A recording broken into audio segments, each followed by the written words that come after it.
Good morning, class. Today we will study our chapter number 7, that is electricity. Electricity को हिंदी में हम जानते हैं बिजली के नाम से, ठीक है। मीन्स इलेक्ट्रिसिटी को हिंदी में हम क्या कहते हैं, बिजली बोलते हैं। ओके, अभी इलेक्ट्रिसिटी होती क्या है, हम इस चैप्टर में इसके बारे में पढ़ेंगे।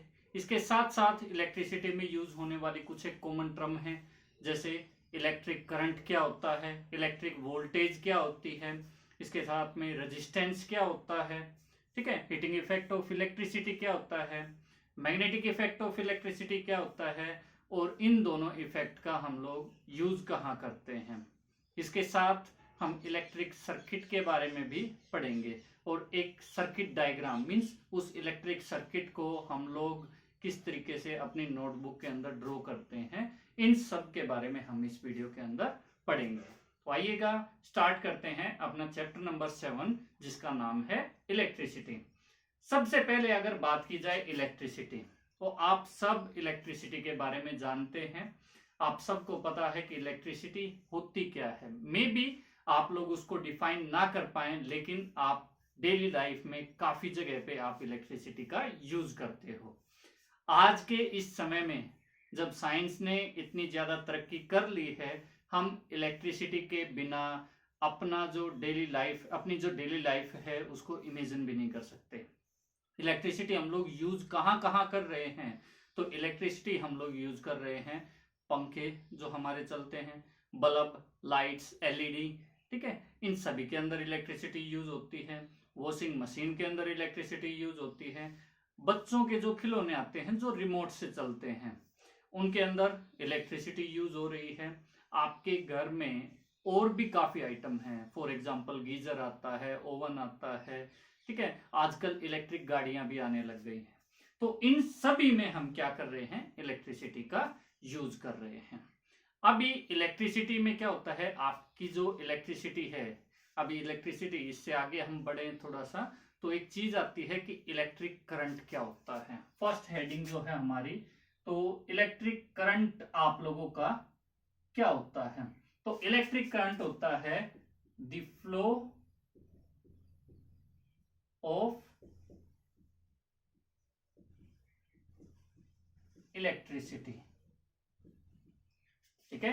जब इलेक्ट्रिसिटी, फॉर एग्जांपल आप लोगों ने देखा होगा कि आपके घर में इन्वर्टर है, ठीक है, लाइट चली गई, लाइट जाने के बाद आपका इन्वर्टर वर्क करना स्टार्ट करता है, बैटरी एक जगह पे लगी हुई है, उस बैटरी से करंट निकलता है और आपके डिफरेंट अप्लायंसेस जो होते हैं उन तक करंट जाता है। मीन्स क्या हुआ है वहां पे, वो इलेक्ट्रिसिटी एक जगह से दूसरी जगह ट्रांसफर हुई है। तो इसी ट्रांसफर को हम लोग क्या बोलते हैं, इलेक्ट्रिक करंट बोलते हैं। अभी इलेक्ट्रिक करंट जो है, इसकी जो यूनिट है, मीन्स इसको हम किसके अंदर मेजर करते हैं, तो वो आपकी आती है एम्पियर। इसको हम लोग डिनोट करते हैं कैपिटल ए के थ्रू, ठीक है। यूनिट ये एक नंबर में आपसे क्वेश्चन पूछा जा सकता है, that what is the unit of electric current. Electric current की यूनिट क्या होती है, तो उसकी यूनिट क्या होती है, एम्पियर होती है। अभी यहां से एक क्वेश्चन और में भी आपके माइंड में राइज हुआ होगा, नहीं तो मैं राइज कर देता हूं उसको, कि ये जो इलेक्ट्रिसिटी है ये एक पॉइंट से दूसरे पॉइंट पे फ्लो करती है, ठीक है। कैसे फ्लो करती है, हाउ। तो इसके लिए आपकी एक चीज होती है, जो होती है आपकी वोल्टेज अप्लाइड। ये वोल्टेज अप्लाइड जो होती है, एक्चुअल में क्या होती है, वो वोल्टेज होती है। अप्लाइड मींस जो हमने वोल्टेज अप्लाई की है, उसके लिए मैंने क्या लिखा है, वोल्टेज अप्लाइड। ये जो वोल्टेज अप्लाइड होती है, इसी की वजह से आपका जो इलेक्ट्रिसिटी है, जो आपकी इलेक्ट्रिसिटी है, वो एक पॉइंट से दूसरे पॉइंट तक जाती है, फ्लो करती है। किसकी वजह से, वोल्टेज की वजह से। अभी वोल्टेज जो है, इसकी यूनिट क्या होती है, तो वोल्टेज की यूनिट होती है वोल्ट, और इसको हम लोग डिनोट करते हैं कैपिटल वी के थ्रू, ओके। वोल्टेज जो है उसकी यूनिट क्या होती है, वोल्ट होती है, और उसको हम लोग किसके थ्रू डिनोट करते हैं, कैपिटल वी के थ्रू हम लोग डिनोट करते हैं उसको। अब ये वोल्टेज जो है, ये पानी की टंकी के अंदर, एक टैंक जो है उसके अंदर पानी जैसे होता है उसी तरीके से आपकी वोल्टेज जो है वो काम करती है। ठीक है, इसका एग्जाम्पल हम लोग लेते हैं। सपोज क्या करेंगे, इसमें सभी के घर पे पानी की टंकी जो है वो छत के ऊपर रखी हुई होगी, मैक्सिमम बच्चों के घर पे होगी। अब अगर उस टंकी के अंदर अगर वो टंकी फुल है तो क्या होगा, पानी का जो प्रेशर है टैप के अंदर से वो तेज रहेगा।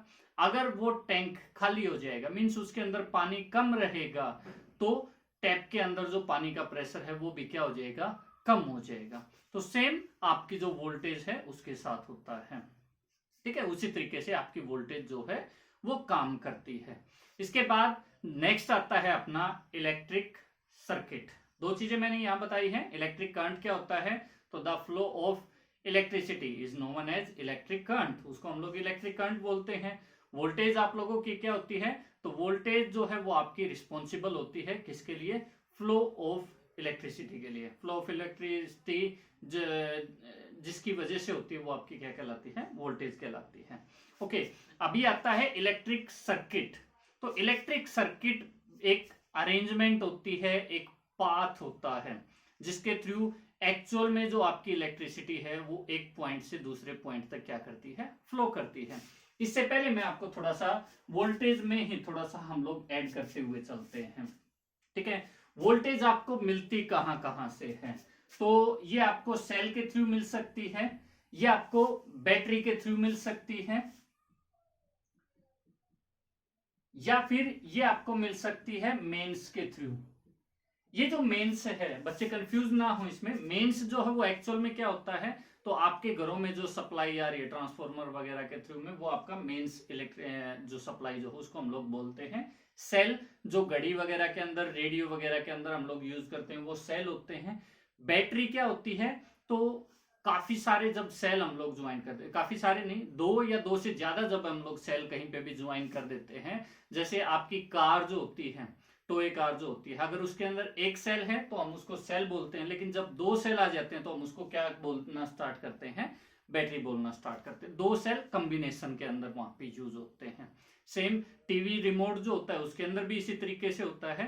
तो ये सारी अरेंजमेंट आपकी क्या कहलाती है, battery. Means combination of 2 or more cells is known as battery, वो आपका बैटरी कहलाता है। ओके, सेल जो है उससे हमें कितनी वोल्टेज मिलती है, ये चीज आपके लिए जानना जरूरी है। तो नॉर्मल जो सेल होता है उससे आपको मिलती है 1.5 वोल्ट। ठीक है, और जो मेंस होता है उनसे आपको वोल्टेज मिलती है 220 वोल्ट। 220 वोल्ट जो है आपके घरों में जो सप्लाई आती है उसमें वोल्टेज कितनी होती है, 220 वोल्ट। ठीक है, स्टेबलाइजर वगैरह जो हम लोग यूज करते हैं उसके अंदर आप लोग देखोगे तो आपको अप्रोक्स 220 वोल्ट के आसपास मिलती है। थोड़ा बहुत ज्यादा है, थोड़ा बहुत कम में हो सकती है, लेकिन इसके अराउंड में वो वेरी करती है। स्टैंडर्ड वैल्यू जो हम लोग वोल्ट की लेते हैं वो 220 वोल्ट होती है आपकी। ओके, सेल जो है वो 1.5 वोल्ट का होता है। अभी बीच में मैंने छोड़ दिया है बैटरी को, तो बैटरी की जो वोल्टेज होती है वो डिपेंड करती है कि हमने कितने सेल वहां पे उसके साथ कंबाइन कर रखे हैं। ये वेरी कर सकती है, 1.3 से लेके ये आपकी काफी इंफिनिटी तक हो सकती है। ठीक है, काफी ज्यादा वैल्यू मतलब इसकी हो सकती है। जितने सेल हम जोड़ते जाएंगे उतना ही जो बैटरी की वोल्टेज है वो बढ़ती चली जाएगी। ठीक है, लेट मेरे को एक 9 वोल्ट की बैटरी बनानी है। ठीक है, कितने वोल्ट की, 9 वोल्ट की मेरे को बैटरी बनानी है, तो मैं कितने सेल का कॉम्बिनेशन यहां पे करूंगा। तो आपको पता है एक सेल का आपका कितना होता है 1.5 वोल्ट, फिर मैंने इसके अंदर ऐड किया 1.5 वोल्ट, कितना हो गया टोटल 3 वोल्ट, फिर मैंने किया 1.5 वोल्ट, फिर से मैंने किया 1.5 volt, again 1.5 volt plus 1.5 volt. या तो इस तरीके से हम लोग कर सकते हैं, देखिएगा 1.5 प्लस 1.5 आपका हो गया 3, फिर 1.5 एंड 1.5 ये आपका 3 हो गया। मींस 3 वोल्ट तो आपका ये बनता है, 3 वोल्ट आपका ये वाला बनता है, और 3 वोल्ट आपका ये बनता है। अब अगर इनको हम ज्वाइन करते हैं तो 3 प्लस 3 प्लस 3 टोटल कितना बन गया 9 वोल्ट। यानी कि मैंने यहाँ पे कितनी सेल यूज की हैं, तो मैंने यहाँ पे यूज की हैं 6 सेल्स। ये आपकी एक्सरसाइज के अंदर क्वेश्चन है, आपकी बुक के अंदर आपको बोल रखा है कि 6 वोल्ट की जो बैटरी है वो आप बनाइएगा, उसके अंदर हम कितने सेल जो है वो यूज करेंगे। तो इस तरीके से आप लोग निकाल सकते हो। दूसरा तरीका आपका जो है, तो 1.5 जो है उसकी टेबल आप कीजिएगा, 6 पे जब हम ले आते हैं तो वो आपका कितना इक्वल हो जाता है 9 वोल्ट के, मीन्स 6 सेल 1.5 वोल्ट की मिलके बनाती हैं 9 वोल्ट। तो बैटरी की जो वोल्टेज है वो वेरी कर सकती है, वो 3 वोल्ट हो सकती है, वो 6 हो सकती है, वो 4.5 हो सकती है। मीन्स जितनी सेल हमने कंबाइन किया है उसके हिसाब से बैटरी की जो वोल्टेज होती है वो वेरी करती है। ओके, अभी आता है इलेक्ट्रिक सर्किट। आपका इलेक्ट्रिक सर्किट जो है वो आपका अरेंजमेंट शो करता है, वो आपका पाथ को बताता है, कौन सा पाथ आपकी इलेक्ट्रिसिटी ने एक एंड से दूसरे एंड पे जाने में फॉलो किया है। अच्छा, इलेक्ट्रिसिटी फ्लो कैसे करती है? फॉर एग्जांपल आप सेल अगर लेते हैं, तो मैं सेल का आपको सिंबल अभी बता रहा हूं, बाद में भी आएगा। बेसिकली ये सेल का सिंबल होता है कैपिटल, सॉरी, एक बड़ा और एक छोटा। ये जो बड़ा होता है ये आपका पॉजिटिव साइन को शो करता है, ये आपका नेगेटिव साइन को शो करता है। छोटे वाला जो होता है वो नेगेटिव साइन को शो करता है। इसके साथ से यू, ये आपकी वायर्स को शो करते हैं। वायर हो सकती है, कोई मेटल वगैरह हो सकती है, ये कंपल्सन नहीं होता है इसके अंदर। ओके, आपकी जो करंट है वो पॉजिटिव टर्मिनल से निकल के किधर जाता है? नेगेटिव टर्मिनल की तरफ में जाता है। ये फ्लो ऑफ इलेक्ट्रिसिटी होता है, means positive terminal to negative. कहां से कहां फ्लो करेगा? Positive to negative. ये करंट के फ्लो की डायरेक्शन होती है। तो अभी फॉर एग्जांपल आपने एक सेल लिया, एक आपने बल्ब लिया, ठीक है, उनको आपने कनेक्ट करके एक सर्किट बनाया है, तो उसका जो करंट का जो फ्लो होगा वो आप लोगों का क्या होता है? Circuit diagram. मींस किस तरीके से आपने उनको कंबाइन किया है वो आपका इलेक्ट्रिक सर्किट जो है वो फॉर्म करते हैं। अभी इसी में आपका आता है इलेक्ट्रिक सर्किट डायग्राम। अभी इलेक्ट्रिक सर्किट डायग्राम और इलेक्ट्रिक डायग्राम के अंदर जो अंतर होता है उसमें क्या है कि इलेक्ट्रिक डायग्राम में तो हम एक्चुअल अप्लायंसेस जो होते हैं उनकी इमेज वगैरह बनाते हैं, जबकि जो इलेक्ट्रिक जो सर्किट डायग्राम होता है उसके अंदर हम उनके सिंबल्स को यूज करते हैं। पहले हम पढ़ लेते हैं सिंबल्स कौन से होते हैं। ओके, अभी हम करते हैं सर्किट डायग्राम। अभी ये जो सर्किट डायग्राम होता है ये होता क्या है? तो जो पाथ आपका इलेक्ट्रिक करंट फॉलो करता है वो आपका सर्किट डायग्राम होता है। मैंने आपको बताया था, फॉर एग्जांपल आपने एक बैटरी ली है, ये मैं एक बैटरी बनाई जिसके ऊपर 2 टर्मिनल हैं, एक टर्मिनल ये, दूसरा टर्मिनल ये।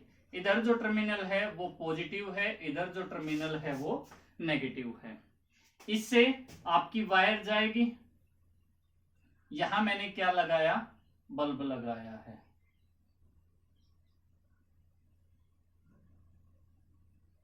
इसके बाद एक जगह पे मैंने क्या लगा दिया? ये स्विच लगा दिया है मैंने।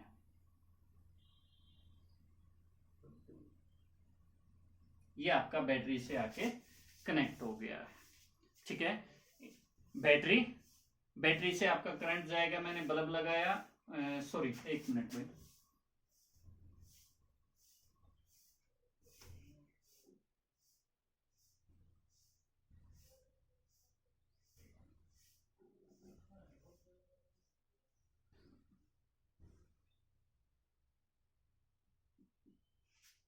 ये मेरा क्या हो गया?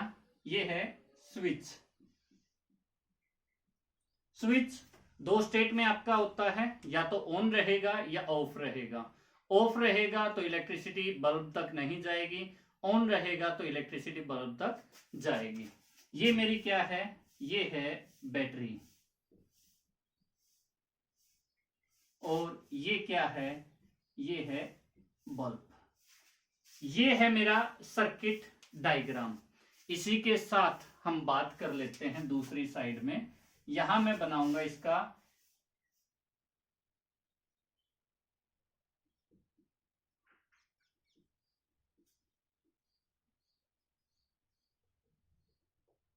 इलेक्ट्रिक सर्किट डायग्राम मैं यहाँ पे आपका फॉर्म करूंगा। तो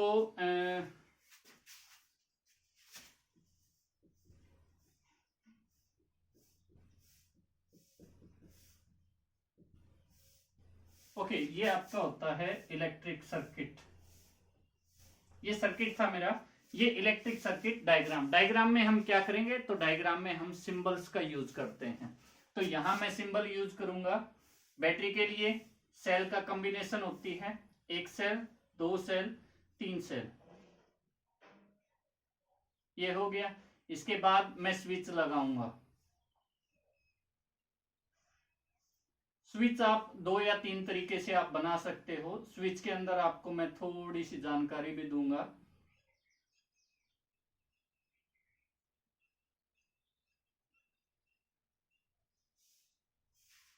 ये हो गया, ठीक है। ये पॉजिटिव टर्मिनल, ये नेगेटिव टर्मिनल, ये मेरा स्विच, ये मेरा बल्ब, ये मेरी बैटरी, ठीक है। इलेक्ट्रिक सर्किट में मैंने क्या किया, मैंने एक्चुअल अप्लायंसेस जो मेरे थे उनका डायग्राम मैंने बनाया, उनको ज्वाइन किया है मैंने। यहां सर्किट डायग्राम में क्या किया है, मैंने उनके सिंबल्स का यूज किया है। तो हम लोग सिंबल भी सीखेंगे। पहले मैं इसको थोड़ा सा समझा देता हूं। यहां आपका करंट फ्लो करेगा, बैटरी से जाएगा। स्विच अगर मैंने ऑन किया तो मेरा करंट आगे फ्लो करेगा, बल्ब ग्लो करेगा, हो गया। अभी यहां पे भी आपके जो सर्किट होता है, इलेक्ट्रिक सर्किट की बात करो या इलेक्ट्रिक सर्किट डायग्राम की बात करो, वो दो स्टेट के अंदर का हो सकता है। फर्स्ट है ओपन सर्किट और दूसरा है आपका क्लोज्ड सर्किट। अब ये ओपन सर्किट और क्लोज्ड सर्किट, ये क्या चीज आ गई, तो ओपन सर्किट का मतलब होता है या तो आपका स्विच ऑफ में हो, ठीक है, या फिर ये एक वायर जो वो आपकी ज्वाइन ना कर रखी हो बैटरी के टर्मिनल से, मींस ये आपका ओपन हो गया, क्लोज्ड नहीं हुआ। लेकिन अगर मैं इसको कंबाइन कर देता हूं तो ये मेरा क्या हो जाएगा, कंबाइन हो जाएगा। तो जो आपका बल्ब है वो केवल किस कंडीशन में जलेगा, जब आपका सर्किट क्या रहेगा, क्लोज्ड रहेगा, बंद रहेगा, ठीक है। क्योंकि उसमें क्या होगा, आपका करंट अगर इस टर्मिनल तक नहीं पहुंचा, ठीक है, यहां मैंने ब्रेक कर दिया वायर को, ये अलग है, ये अलग है बैटरी का, बैटरी से मैंने एक वायर कनेक्ट कर दी, दूसरी नहीं की, तो आप लोग ऑब्जर्व कर सकते हो कि आपका जो करंट है वो फ्लो नहीं करेगा, ठीक है। सेम इसके अंदर होता है। ये जो सिंबल है आपका, ये ओपन स्विच का होता है, मींस यहाँ पे सर्किट ब्रेक है, इनके बीच में कोई कनेक्शन ही नहीं है, तो एयर के थ्रू तो आपका इलेक्ट्रिक करंट फ्लो नहीं करता, तो यहाँ पे आपका करंट बल्ब तक नहीं जा रहा है, ठीक है। ये ऑफ स्विच की कंडीशन आपकी आ जाती है। ऑन स्विच में ये आपका हो जाएगा, और यहां से मैं इसको क्या कर दिया, ज्वाइन कर दिया। दोनों में से कोई एक कंडीशन आप लोग फॉलो कर सकते हो, ठीक है। तो ओपन सर्किट क्या होगा, जिसमें जो अप्लायंस है वो बैटरी के साथ में कनेक्टेड ना हो, तो वो ओपन सर्किट। क्लोज्ड में अच्छे से कनेक्टेड हो, उनके बीच में कहीं ब्रेक ना हो, तो वो आपका क्या कहलाता है, क्लोज्ड सर्किट कहलाता है। और आपका इलेक्ट्रिक अप्लायंस क्लोज्ड सर्किट के अंदर ही ऑपरेट करता है। अगर ओपन हो गया तो वो वहां पे आपका जो अप्लायंस है वो काम नहीं करेगा। ओके, इसके बाद आपके आते हैं सिंबल्स।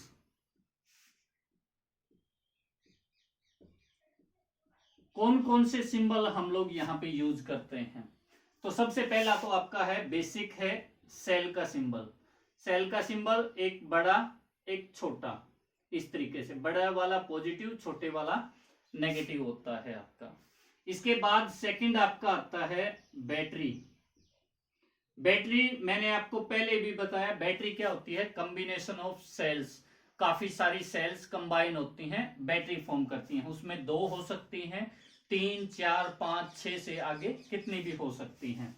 मैंने एक सेल, पॉजिटिव नेगेटिव, दो सेल, तीन सेल, मैंने तीन सेल की एक बैटरी बनाई है। यहां कॉम्बिनेशन में आपको एक चीज याद रखनी है कि छोटे वाला बड़े वाले के साथ कंबाइन होता है। यहां सेल का जो सिंबल था, देखो बीच में कोई भी कनेक्शन मैंने नहीं दिया है, सेम आप यहां पे याद रखोगे। पहली सेल दूसरी के साथ कंबाइन हो रही है, मींस नेगेटिव टर्मिनल से पॉजिटिव कनेक्ट हो रहा है, सेम यहां होगा, इनके बीच यहाँ, यहाँ और यहाँ कोई मैंने ड्रॉ नहीं किया है, ये आपको याद रखना पड़ेगा। ये आपका पॉजिटिव बड़ा है और इधर छोटा है, तो ये आपका नेगेटिव टर्मिनल आ जाएगा। इसके बाद आपका आता है स्विच। स्विच दो स्टेट में होता है। ऑन स्टेट में आपका कैसे रहेगा, ये, ठीक है। या पहले आप ऑफ का कीजिए। ऑफ स्टेट में जब है तो इस तरीके से रहेगा। ऑन स्टेट में जब स्विच आपका होगा इस तरीके से आपका, बीच में मैंने क्या किया, डॉट, कि इन दोनों के बीच मैंने क्या कर दिया है, जो बीच में जो गैप था मैंने उसको फिल कर दिया है, ठीक है। तो इस तरीके से आपका जो स्विच है वो ऑन स्टेट के अंदर आ जाएगा। इसके अलावा स्विच का ऑफ स्टेट के अंदर जो स्विच होता है तो एक और सिंबल भी आपका बन सकता है इस तरीके से। ये आपकी वायर्स रहेंगी, ये ऑन हो गया। और ऑफ में आपका क्या होगा, ऑफ में आपका, सॉरी, ऑन में आपका इस तरीके से रहेगा। ये ऑफ है, सर्किट ब्रेक हो गया, ठीक है। ऑफ स्विच जो है वो सर्किट ब्रेकर का ही काम करता है। ऑन किया तो सर्किट कंप्लीट, ऑफ किया तो सर्किट ब्रेक हो जाएगा। ये ऑन स्टेट में आपका हो गया है। तो ये आपके सिंबल्स हैं। इसके अलावा आपका सिंबल जो बचता है वो बल्ब का है। बल्ब का हम सिंबल सेम उसी तरीके से बना सकते हैं।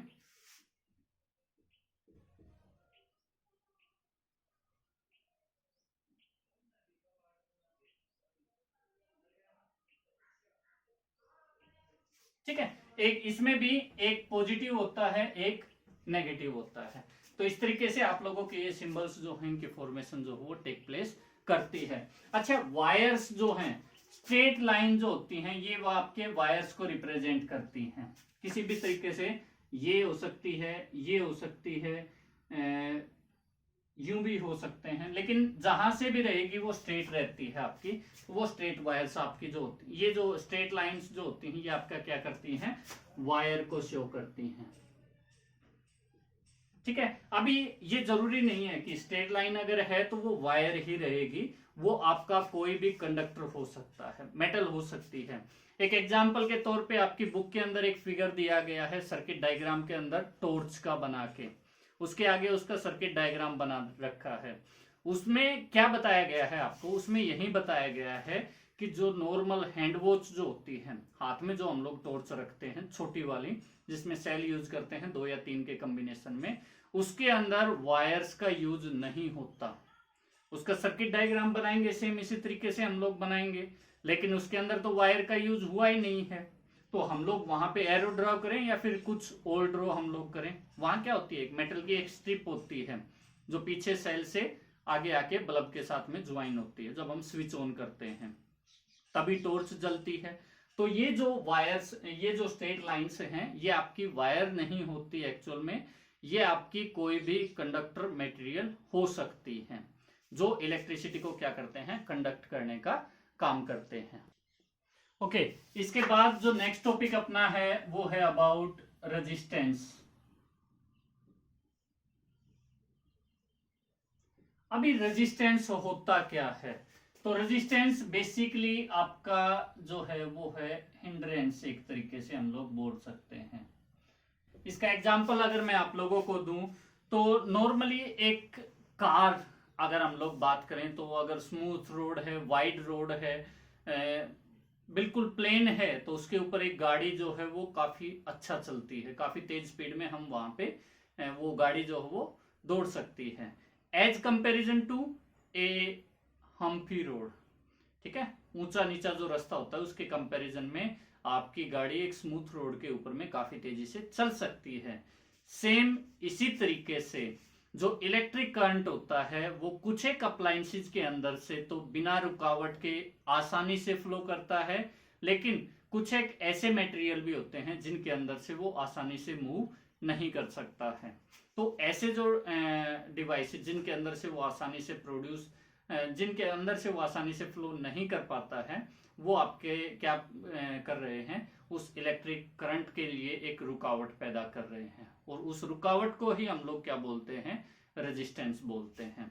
अगर मैं बात करूं कॉपर वायर की, एल्यूमिनियम वायर की, तो इनमें जो रेजिस्टेंस होता है वो काफी कम होता है, करंट आसानी से फ्लो करता है। लेकिन अगर मैं बात करूं रबर की, मैं बात करूं वुड की, तो इनके अंदर से आपका करंट ना के बराबर पास होता है, मींस वहां पे करंट के फ्लो को रोक दिया गया है। ठीक है, तो ये जो है अप्लायंसेस, ये जो मटेरियल है, वुड हुआ, रबड़ हुआ, आपका प्लास्टिक हुआ, ठीक है, तो ये आपके क्या कहलाते हैं, इनका रेजिस्टेंस हाई है। जबकि आपकी कॉपर वायर या फिर मोस्टली जो मेटल्स होती हैं वो गुड कंडक्टर होती हैं, ठीक है, तो उनका रेजिस्टेंस क्या हो जाएगा, कम हो जाएगा। तो रेजिस्टेंस एक तरीके से आपकी प्रॉपर्टी हो जाएगी, resistance of a material is क्या है, is the amount of hindrance it produces in the flow of electric current. Electric current जब आपका फ्लो करता है, इलेक्ट्रिसिटी जब आपकी फ्लो करती है, तो उसमें कितनी रुकावट पैदा होती है, वो क्या कहलाता है, रेजिस्टेंस कहलाता है। ठीक है, अभी रेजिस्टेंस जो है उसके बेसिस पे आपके दो टाइप से आपके मटेरियल होते हैं। एक तो आता है कंडक्टर और दूसरा आता है इंसुलेटर। अभी कंडक्टर होते क्या हैं, ये आपने पहले भी पढ़ा होगा। तो कंडक्टर बेसिकली क्या करते हैं, इलेक्ट्रिसिटी को कंडक्ट करने का काम करते हैं, ट्रांसफर करते हैं। तो इनका जो रेजिस्टेंस है वो लो होता है। ठीक है, जबकि इंसुलेटर कौन से होते हैं, जिनके अंदर से इलेक्ट्रिक करंट आपका फ्लो ही ना कर पाए, तो इनका जो रेजिस्टेंस है वो कैसा होता है, हाई होता है। ठीक है, कंडक्टर रेजिस्टेंस जिनका लो होता है, इंसुलेटर जिनका रेजिस्टेंस आपका हाई होता है, तो वो आपके क्या कहलाते हैं, इंसुलेटर कहलाते हैं। इंसुलेटर को हम लोग दूसरा अगर नाम देना चाहें तो हम लोग बोल सकते हैं बैड कंडक्टर। ठीक है, तो ये आपके दो टाइप के अप्लायंसेज आते हैं। इसके बाद आपका आता है रेजिस्टेंस किस किस चीज के ऊपर डिपेंड करता है, रेजिस्टेंस डिपेंड्स अपन, किस किस के ऊपर डिपेंड करेगा। तो फर्स्ट तो आता है लेंथ ऑफ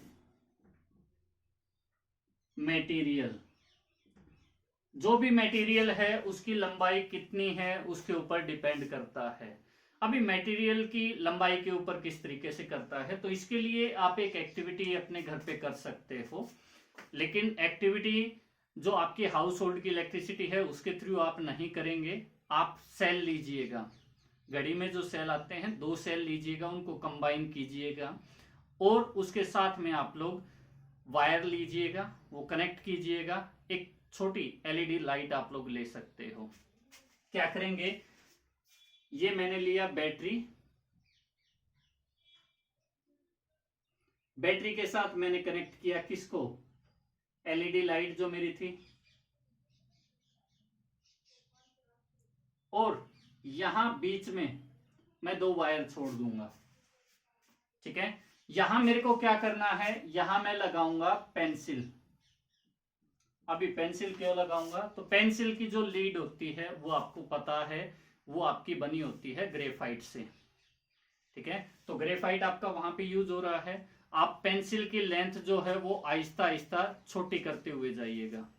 आप लोग ऑब्जर्व करते हो कि जो आपका करंट है वो आपका क्या रहे, जब लेंथ उसकी छोटी होती जाएगी तो करंट जो है वो ज्यादा पास करेगा। उसका हमें पता कैसे चलेगा कि करंट ज्यादा फ्लो कर रहा है उसके अंदर से, तो आपका जो बल्ब है उसकी रोशनी जो वो पैदा कर रहा है वो क्या होगी, बढ़ते हुए चली जाएगी। Amount of light produces by the bulb will starts increasing. Aahista Aahista जैसे जैसे पेंसिल की लंबाई छोटी होती चली जाएगी ये बड़ा होता चला जाएगा। अच्छा, पेंसिल जो है उसके ऊपर कवरिंग होती है वुड की, तो आप लोग ये मत कीजिएगा कि आप पेंसिल के ऊपर वायर आप लोग मतलब टच कर रहे हो और फिर आप बोलो कि बल्ब तो जला ही नहीं।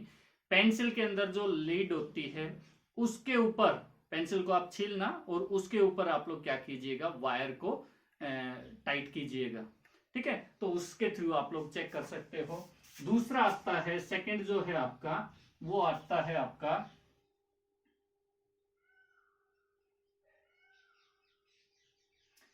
इसमें रेजिस्टेंस आपका डिपेंड करता है मोटाई कितनी है, थिकनेस ऑफ मटेरियल कितनी है। इसका भी एक एग्जांपल आप लोगों का आता है। नॉर्मली अगर हम लोग देखें तो आपके घर पे पानी की मोटर होगी, ठीक है, उसके आगे एक पाइप लगा हुआ होगा। आप एक काम कीजिएगा, उस पाइप की जगह पे आप एक छोटा पाइप लगाइए, छोटा साइज में नहीं, मोटाई के अंदर। पहले इतना मोटा था, साइज घटा दीजिएगा, पतला पाइप आप उसके आगे लगाइएगा। आप लोग ऑब्जर्व करोगे कि आपका जो पाइप है उसके अंदर से पानी उतने अमाउंट में फ्लो नहीं कर पा रहा जितना चौड़े पाइप में। या फिर सिंपली इसको हम समझे तो एक चौड़े पाइप के अंदर से ज्यादा पानी निकलता है पतले पाइप के कंपैरिजन में। सेम यहाँ पे होता है। थिकनेस ऑफ जो मटेरियल है उसके ऊपर आपका डिपेंड करता है। थिकनेस जितनी ज्यादा होगी उतना ही रेजिस्टेंस क्या हो जाएगा, कम हो जाएगा, और जितनी कम थिकनेस होगी उतना ही रेजिस्टेंस आपका इंक्रीज हो जाएगा। Thank you. रेजिस्टेंस जो है उसको हम लोग नेक्स्ट चैप्टर में भी कंटिन्यू करेंगे। इसका थोड़ा सा पोर्शन आपका बचता है, एंड आई होप ये आपको समझ में आया होगा। Thank you, have a nice day.